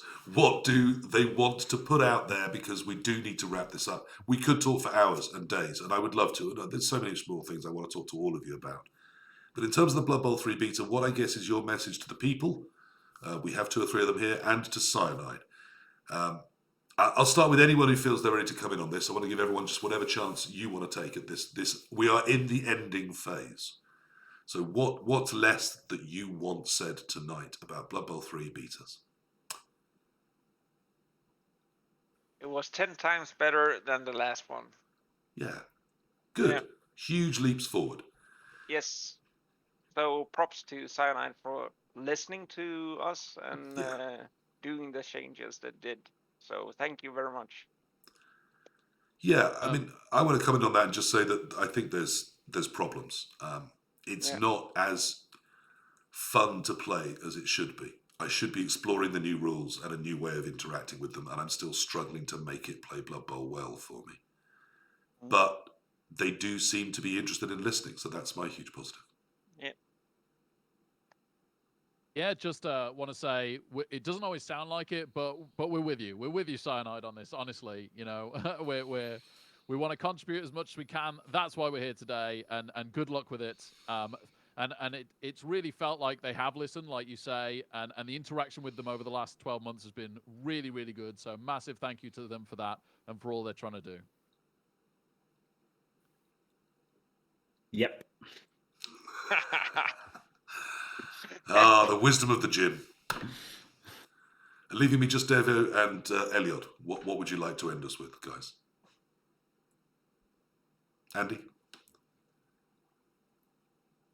Please, please, please have another beta in another 6 months. Okay. Or possibly even invite some very committed playtesters onto your playtesting in private panel and get some regular feedback every couple of weeks. That might be, I don't know, whatever, but make it better. Use the resources available. Elyod. Yeah, I mean, nice to see improvements, but difficult to be enthusiastic. It really is. You know, want to see a lot more work. Just to loop back to a very specific point, make the action confirmation, you know, the space bar or the double click, make it optional, like they did with a lot of the UI elements, right? You know, you can please both, you know, sets of people then. Yeah, that's a great point, Elyod. Yeah, and yeah, like to be serious rather than just yep. Like there has been lots of improvements and stuff, and it is good that they're listening and trying. But look, we all just want it to be the best it can be, right? We all just want it to be great. That's all we want. We're not just arguing and complaining for no reason, right? It's because we want it to be a success. It has to be nice to look at, and it has to be nice to play. And at the moment, it's neither of those things, despite the actual assets being good. So that's really weird. That should be easy for them to sort out, really. The looking good part. And then the playing good, they've got some problems. Yeah, I don't know where I wanted this to end. I felt when we did the first beta review, there was a level of sort of jaw-dropped anger that was what was being put out there, that it was that bad. I mean, it made people ill, it broke all the time, it looked terrible, it moved clunkily, you couldn't interact with it, the information was wrong and it presented appallingly. And I just thought that there's just very little here that I'm excited about. To me, this time, there has been lots of things that have got me excited. I do like the pitches. I know they're optional. And that's my one thing. I've been trying to reassure people. I don't know how Cyanide will implement them. I expect it'll be a straight on or off button for any league. But in tabletop, the rules are very simple. That if both players agree to use a special pitch, then they use it. But if either side doesn't want to, you default to a normal pitch. As long as there's a rule like that in, then I love the fact that they're there. I think they're exciting, they're fun, they're different. And how many times have you loaded up a game of Blood Bowl and thought, oh, if this was just, if the weather did something, that might be quite fun. Well, I mean, what about if there's a kraken under your field? I mean, I liked that. I thought it was great. So I think there's a lot of things to get excited about. I love the amount of customization. I love how, like the tabletop, people are going to get excited about building their own team in the client. But then they're going to take it on the field and it's going to play terribly. And I'm reminded That's what I'm saying all the time. They Yeah. need to get the gameplay and game flow and the feedback and that stuff right Yeah. from the get-go. And then we can worry about redraft and championship ladder and stuff like that. But they have to make the gameplay good, better. So is than that Blood Bowl lots 3. of nodding? I mean, I suspected we're all Yeah. going to agree with Enarion. Is that what we all Yeah. feel right now? Is that the next move forward has to be just in gameplay? Yeah. Yeah. And it's not good enough yet. Well, I mean, I don't know. Perhaps the way is to get themselves 20 focused game testers and just rinse that for 6 months and continuously get that feedback and move that experience forward. Yeah. But I suspect it has to be people that understand Blood Bowl. And Yeah. I kind of hope they've got some of those people on tap because, I would suggest we do. And at the moment, we're not thrilled to be playing this game, and we really should be. Though there's so much good in there. I really didn't want this to be negative. I think it's a big leap forward. But it's a Indeed. leap that's just missed the platform I wanted it to reach of there's, now I can just look at squashing the bugs. This is ready to get released. Yeah. And I wasn't looking for bugs. I found a couple, and I didn't want to go and tell anyone. I didn't want to write them down because I just don't feel we're at that point yet. I think there needs to be some more bigger changes under the bonnet before we look at bug squashing and tightening up, isn't there? Yeah, I literally couldn't care less about any bugs, to be honest. Like, it's way beyond that at the moment.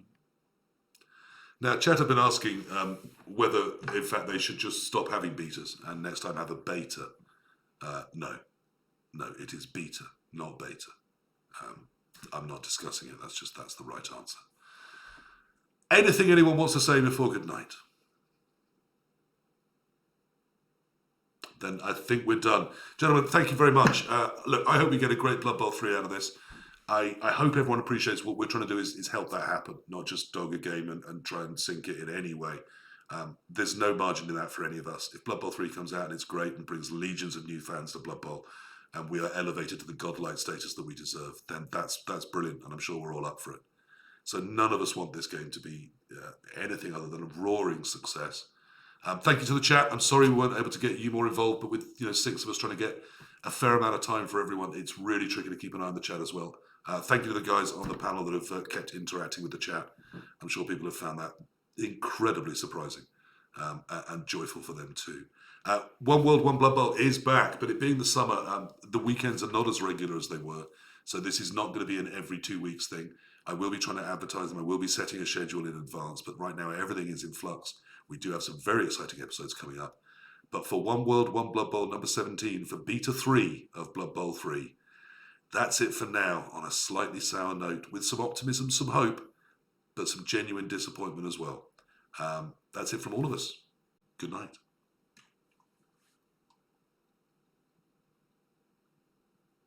It's over? Just the end of the One World, One Blood